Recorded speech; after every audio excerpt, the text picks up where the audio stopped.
as you know, when you look around what's being produced out of Hollywood, nostalgia is playing very big right now. It's that Mhm. a lot of us want to remember some of our favorites from childhood or even from young adulthood, I would say overall. And as you Yeah, know, there's so many people that have a great affection for you and Keenan. And yeah. I'm wondering what that affection means to you now. I mean, maybe when you were going through it, I mean, you had to go through some ups and downs in terms of like processing it all. But what Mhm. does it mean to you now? Because I'm sure so many people on a daily basis run up to you and say, "You were a big part of my childhood," and "Oh, you taught me this," and "Oh, I learned this," and all of that. What does that mean to you? Oh man, it's so humbling. It's so beautiful. I was talking to Keenan about that, where we literally are like, man, the joy that people feel and that they have when they talk about Good Burger and when they talk about Keenan and Kel, the people that we meet that started their careers based off us, deciding to do these characters and these sketches. It's such a, I'm always still in awe of how that goes. I was just talking to my mom yesterday because when Keenan spilled the beans about Good Burger 2, because we did, because We're we going to talk about that in a moment. yeah, but yeah, with him doing that, and I hit him up. I was like, "Yo, you tell it? Okay, let's go. Let's let everybody know." But it's just the beautifulness in people, having tears and throwing up comments and saying how they were when they saw the first one, how excited they are about the new one. It's just it's a beautiful journey, and it also makes me also look at the fact that like there was a point where I was gonna take myself out of here. That's crazy. You know what I mean? And so Mhm. it's now looking at it and people going like, I'm so excited about Good Burger 2. I have my own memories of all of it. But then at the same time, when they look at my journey, they might be going through something too. And now they could watch this film with knowing who I really am, my truth, my story, and then even with their story and their triumphs, we can help them, even through Good Burger too. You know what I'm saying? I think, I think I think that's a beautiful thing. And I think Ed is kind of like, he's one of those characters, man, that, all the characters that I've played, is so deep that he just keeps going. It's like 5-year-olds are literally having Good Burger themed, parties and are dressed up. And I'm like, yo, you weren't even born in 94 when I came up with this, but it's such a beautiful thing to still be doing it all these years. Yeah. And I think people are also, it's very heartwarming for people to see that you and Keenan are still friends and in each other's lives. Um, what was it like for you to navigate that friendship? Because I'm sure you've seen this a million times in Hollywood before, where you have people, because I say this being in television as long as I have, is like there are your favorite anchors that you see on TV that cannot stand each other when they leave that anchor desk, all right? And I'm sure Right. in Hollywood you have seen plenty of actors who work together. They might produce great movies and shows and hate each other. So, from your perspective, what do you think was key in you and Keenan as you guys went through your own individual career journeys? What was Mm. key and central to you all maintaining the friendship throughout whatever journey each of you were on? It was allowing the process of, um, understanding, in conversation, was key, because you're talking about, we were put together, kind of like a unit, within this sketch show. A lot of people thought like we came in together, auditioned and all these things, but we met each other on the show, and it grew to a friendship. But as we, went through adulthood, he went his way, I went my way. But something that we did see within this is that, negative talk from others that were saying things to him and people that were saying things to me. And then us not having a come together moment of both of us having a conversation about that. And so then when that happened, then we were already on our own journeys of life and career, doing our own things. And I remember when we sat down and we had a real conversation, like a real, homie conversation, and we talked about that we would never do that again. We would really talk about whatever is going on within our lives. And when we did that years ago, it's been awesome. It's been a beautiful, friendship, because now, because I told him in that conversation, I said, I don't care about none of this stuff. You know what I'm saying? It's about you Mm. as a person, bro. It's about you. I want to make sure that you're good. What's going on in your life?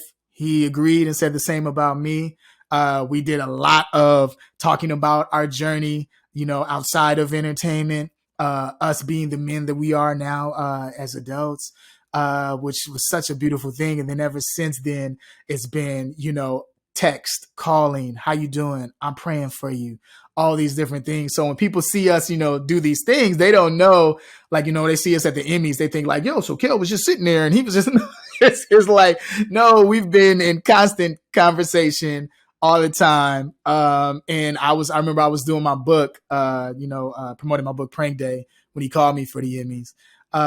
And I was like, I'm there, bro. You already know. And they were like, hey, you got to stay in your hotel room because we want to make it a surprise. And he was telling me how he wanted to do that. And like we always do, right before he started the show, I was, in the room waiting and everything, but I sent him a prayer and just said, hey man, you about to kill it, bro. Like, let's let's go. I'm so proud of you. Cause I remember these conversations. I remember these conversations, us being young and the things that we wanted to see happen. And now to see that it manifests and that we are still homies, we are still friends. And because so many groups and people that have broken up because they didn't have those real conversations. It's really, I'm really thankful for that. So, when there was points of tension in your friendship, was that just being young? No, I like, honestly, it really came down to um there was maturity that need to happen, between the both of us, especially on my part. Like you're talking about, we were teens, we're coming up within this business. And you even look at producers and writers when you're young, you look at that, this is my brother, this is my family. I'm riding with this producer, riding with me forever. And then the show ends, and then it's like, yo, hello. And they don't know. They ain't picking up no phone. They ain't talking to you. You know what I'm saying? And then you start to navigate through life and you start to go, oh, this a gig, this a job. You have to really reach out to make it become a bond in a friendship. You really have to do that as a cast member, as anything. So then that way it's not like, oh, these are just employees. You know what I mean? And so I think through the way that the Lord set it up for how it went, you know what I mean? And we let go of anything that was like, well, maybe he doing this because of this. He's saying he doing this because of this. And we decided to go, nah, let's talk. Because what was funny is that, this might be the first time I mentioned this, through our relationship, but I remember we had a friend of ours that passed away. And that hurt us both. Like it really did. And we hadn't spoken in a while, Kenan and I. And when that happened, we got on the phone, and that really started the conversation even more, of us talking about the realness of the relationship, of our journey. You know what I mean? Outside of just career, just, how are you? You know what I mean? And that was really important for us, and that hurt us when she passed away. But, I feel that she was looking over us in that moment, like, with us being able to speak to one another in that. And I spoke at the funeral and talked to her family for Kenan at that point too. So yeah, yeah, it's really about that. You have to try, with any relationship with anybody. It's important to find that how they are spiritually. Yeah. Yeah. So let's talk about Good Burger 2. What Yeah. state? Where is it at now? Have you guys filmed it? Like, what's going on? Here's the thing. We did the table read recently, about 2 weeks ago. And that's what I was talking about, where he spilled the beans and told everybody.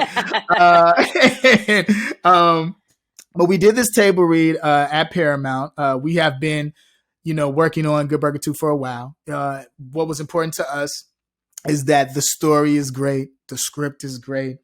We wanted people to feel like it's just as enjoyable as part one. I can say this, that it is. I can say that the script is amazing. We are super excited about it. What was crazy is that Brian Robbins, president of Paramount, he put us in the same room where we read the original script, and we had our first table read. Kenan and I totally forgot about this. We that day we were like, "Yo, I didn't even know we had a table read for Good Burger the movie. I don't even remember this." But when I walked in and he walked in, it's crazy how Paramount has not changed this room. Same furniture, same table. But when we walked in there, my mind literally remembered, and I had this really emotional moment. Me and Kenan have both had these emotional moments. We did the same thing at Jimmy Fallon when we came together for Good Burger.